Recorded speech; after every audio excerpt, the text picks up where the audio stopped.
That makes sense. I guess most people who care about the direction they're heading in, they've thought about making a change at one time or another. I just feel like I'm stuck. I'm not sure how to get out. Well, I can't tell from looking at you. You seem to have a good life with everything in order. Yeah, I guess it could be a lot worse. But there's more to life than a successful career, you know? I think I realized that I should have a lot more confidence about where I'm going and how I'm making a difference.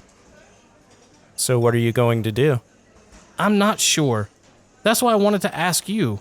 I always appreciate your input. You seem to have a lot of confidence, and from being around you and your family, I can tell that there's just something different about the way, well, it's your attitude. In a good way. At this point, I'm just open to different suggestions. You've mentioned your beliefs before.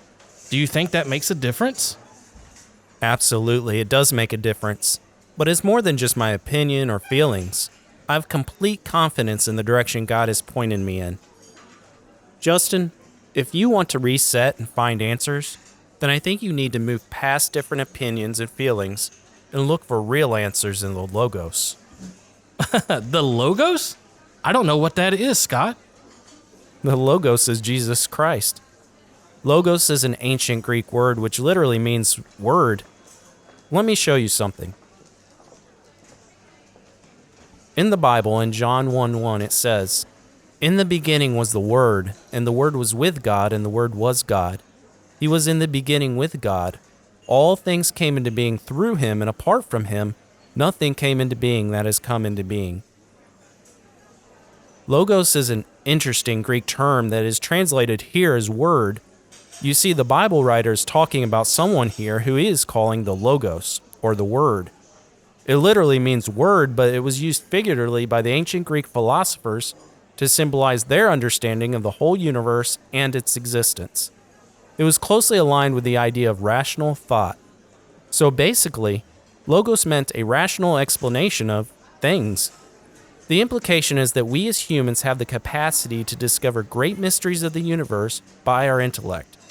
We can understand our origins, our purpose, and our destination. We can use our reasoning, not just intuition, but we can use reasoning to notice the difference between good decisions and bad decisions.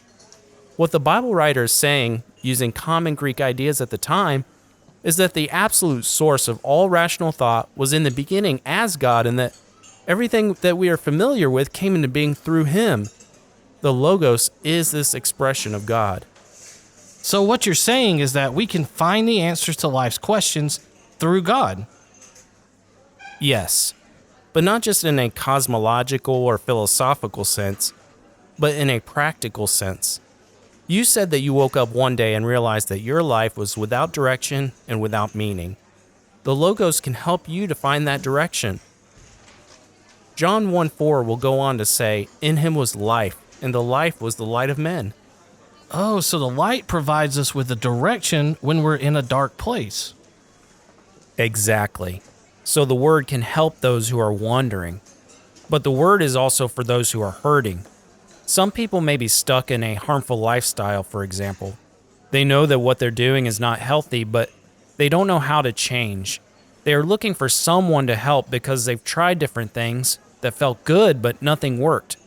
Some people just give up. But others know that they can do better. Who is going to help them with the solution? The one who's had the answers from the beginning. That is who's going to help. So this seems like it's talking about Jesus as being the Logos, or the Word, the one who will give us light and life. I think what you're saying sounds encouraging and promising. Most people who are stuck will recognize that they need to look towards someone higher than themselves for answers. But how do you know that it's this Jesus? There are people from many different beliefs and backgrounds who have found ways to cope with life struggles. Many go on to live a happy and well-balanced life. You're right. Many people outside Christianity can get past their struggles and find happiness. However, there is a spiritual reality that we can't see. If we want whole and lasting fulfillment, then we need to look to someone with access to this reality. Jesus is the Word, so only He can provide us with the rational answers based in spiritual realities. Feelings or philosophies for a balanced life, that will not help us to see it. Looking a bit further ahead in the Bible, in John 3:15, we'll notice that Jesus said, "Whoever believes will in him have eternal life." He also said in John 10:10 that he came so that his sheep, those who follow him, may have life and have it abundantly.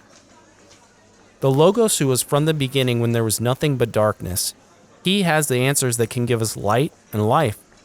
This is an eternal life that goes beyond what we can see. Eternal life is a treasure that no worldly philosophy or man-made religion can promise. Only Jesus can show us that kind of life because he is the Word from the beginning. So if Jesus is the Word, does that mean he communicates with us today? How does that work, Scott?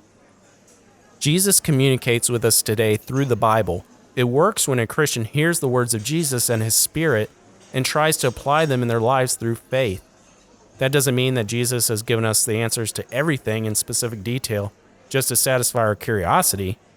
It just means that if we find ourselves stuck, we can look to Jesus, his teachings, and his power to help us get unstuck.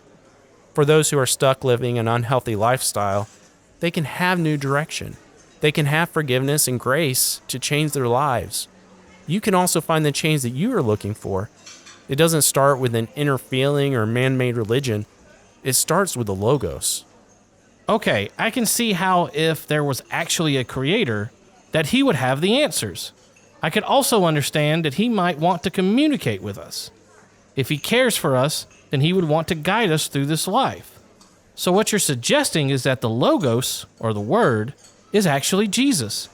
And Jesus is also God, the Creator, and that we should look to Jesus for answers to life's most difficult questions. That sounds kind of confusing, but also very intriguing at the same time. Yeah, it is a little confusing, but it's worth learning more about. That is why we need to have an open mind to consider this.